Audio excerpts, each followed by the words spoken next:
A haircut has what? Associations. Calendar on the wall, mirrors everywhere. There's no barber chair here, nothing swivels but the chair you're in, Shiner. Welcome to Watch Mojo, and today we're counting down our picks for Robert Pattinson's most memorable performances. Spoilers ahead. How do I look? Silly, right? Nah, you two are made for each other. Number 12, Cedric Diggory, Harry Potter and the Goblet of Fire. This strapping young lad must be Cedric, am I right? Sir. While he only appeared in 1 out of the 8 Harry Potter films, Robert Pattinson made his mark in the movie business as Cedric Diggory, member of Hufflepuff and Hogwarts champion. Though he's Harry's rival in the Triwizard Tournament, Cedric is kind and heroic to the end, and his death is one that stays with you. Who are you? What do you want? Kill the stag! Avada Kedavra! Cedric! The young actor rose to the challenge of embodying a lovable character with very little screen time, and still managed to do the role complete justice. The fact that his death leaves the film audience utterly devastated is a testament to Pattinson's abilities. It's quite the role to kick off an acting career, and Pattinson knocked it out of the park. I remember holding a wand and thinking that it felt so dorky to hold it like a magic wand, so I'm holding it like a gun with 2 hands, thinking I'm in like a Die Hard movie. I think I even have one eye closed when I'm like looking down like it's got a viewfinder on. Number 11, Louis, the Dauphin of France, the King. Your Majesty. While he may not appear until halfway through the film, this is a part that showcases Robert Pattinson's impressive scene-stealing power. Before he appears on screen, the Dauphin of France has a foreboding omnipresence, and the film itself, based on William Shakespeare's Henriade, is very bleak. So when we finally see him in all his deranged glory, it is a welcome, if bizarre, surprise. Please speak English. I enjoy to speak English. It is simple and ugly. The Dauphin is delightfully absurd, doling out harsh burns to Timothée Chalamet's Prince Hal from the start. Pattinson probably isn't the first actor you think of when it comes to comedic relief, but the blonde tresses, the accent, and the downright strange personality all prove that he needs more opportunities to flex those comedic skills.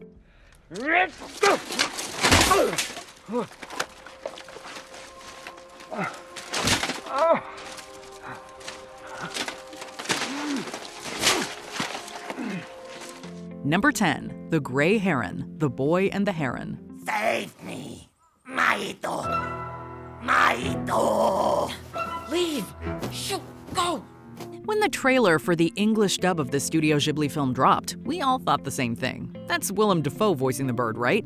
The one we have all been waiting for has appeared at last. While Dafoe does lend his voice to the character, it's not the titular heron. It's his Lighthouse co-star, Mr. Pattinson. Just as the heron comes in more than one form, Pattinson shapeshifts behind the microphone. As a trickster guide who keeps the protagonist on his guard, there are 0 traces of Pattinson's natural accent. His transformation goes beyond a voice change. He completely escapes into this role, becoming one with Ghibli's stunning animation. After a while, we forget somebody was even in the recording booth. We just see the character, which is a testament to Pattinson's chameleon-like abilities. You're gonna have to go through there to get to the tower where Natsuko is.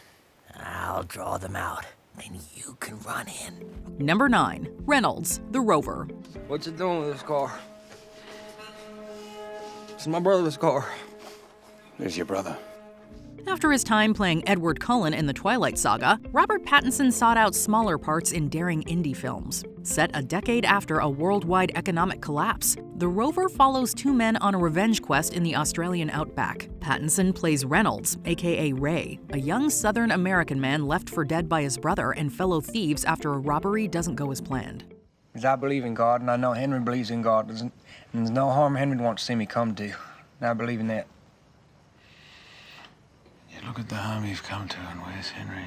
He joins Eric, played by Guy Pearce, after the gang steals his car. Ray has some nervous tics and a codependent nature, and Pattinson makes the character sympathetic despite his violent behavior. In one of his first roles after his blockbuster success, the actor was able to demonstrate raw talent and passion for acting, defying expectations and preconceived notions. Why are you telling me this? I just remembered it. You interested me.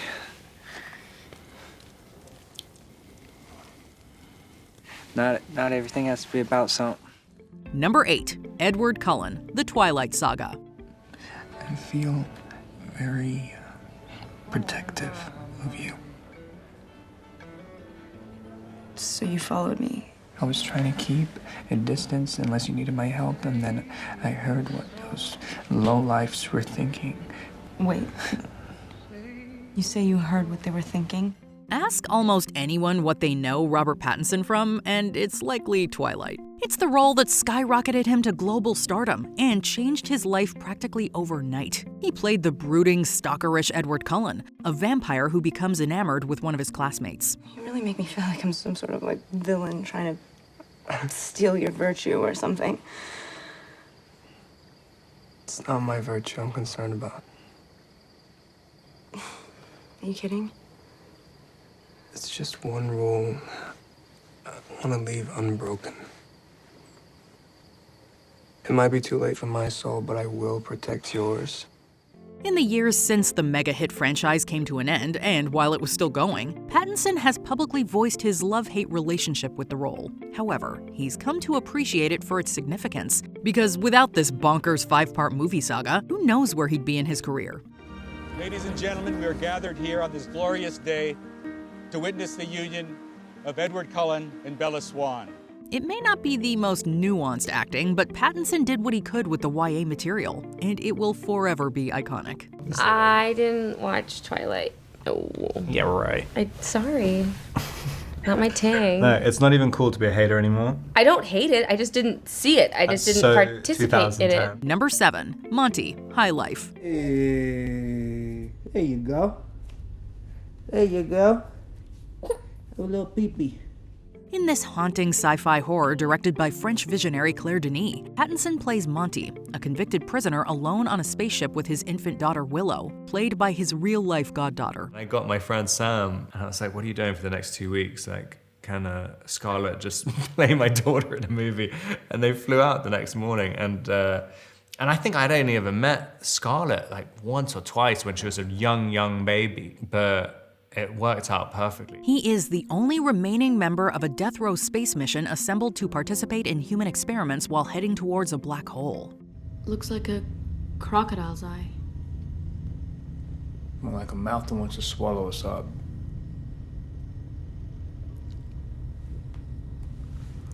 It's so big.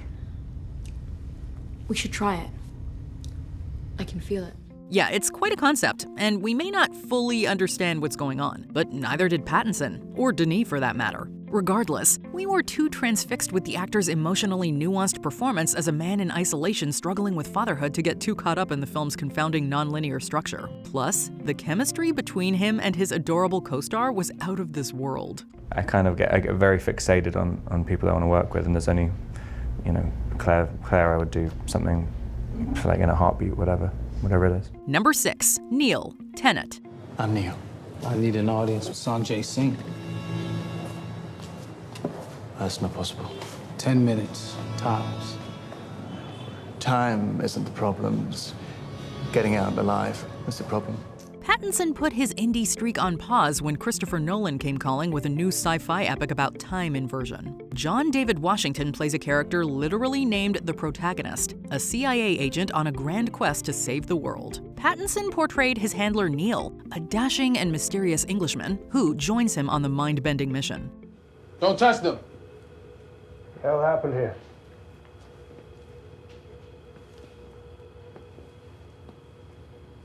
It hasn't happened yet.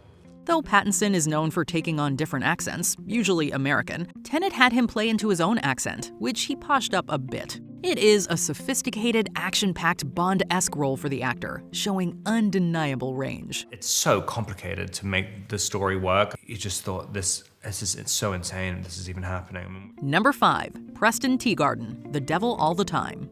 He felt the stirrings of a sermon coming on. Blessed are they who hunger and thirst for righteousness.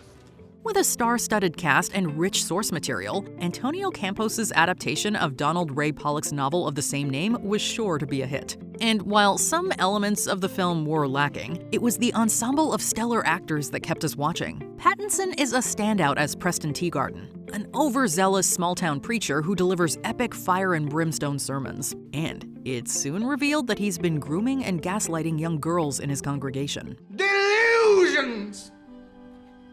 Blaspheming the Lord in your mind and in your heart for some wrong done to you by another person. The high-pitched Southern accent was a choice, but that just added to Pattinson's chilling performance. Teagarden is a despicable character who audiences collectively despise, and that is how we know Pattinson absolutely nailed it. I just want to do this thing. It doesn't really make a lot of sense, but like it's coming from somewhere. There were early takes where you would say delusion, and then you would just crack up. No. Number 4, Mickey Barnes, Mickey 17. You're applying to be an expendable? Yeah. You read through the whole application. Pattinson doesn't just give one of his best performances in Mickey 17, he turns in 2 of them. Mickey is your average loser outside of the fact that he is among the few people alive who knows what it feels like to die. It's not looking very good for you. Yeah, no. I'm sure you're used to it by now, but what's it feel like to die? Unwittingly signing up as an expendable, Mickey has died so many times that death is more like a routine inconvenience than, well, death. That doesn't mean Mickey gets used to the constant cycle of self-destruction. Due to an error, multiple Mickeys wind up existing at the same time. Despite being identical, you can always tell the meek Mickey 17 apart from the hot-headed Mickey 18. Their personalities aren't the only things that clash, but both Mickeys complement each other in a battle for individuality. Are you afraid to die? This time I wasn't scared. Number 3, Ephraim Winslow, The Lighthouse. To 4 weeks. No, sir, thank you. Bad luck to leave a toast unfinished, lad. Well, meaning no disrespect. Robert Eggers' black and white psychological horror film is eerie and claustrophobic from the start. Set in the 1890s, it follows Pattinson's character, Ephraim Winslow, who takes a job as a lighthouse keeper on a small coastal island. A violent storm leaves him stranded along with his demanding supervisor, Thomas Wake, played by the incredible Willem Dafoe. The isolation sends both men in a downward spiral, drinking heavily, fighting, and suffering from hallucinations. My life belongs to me!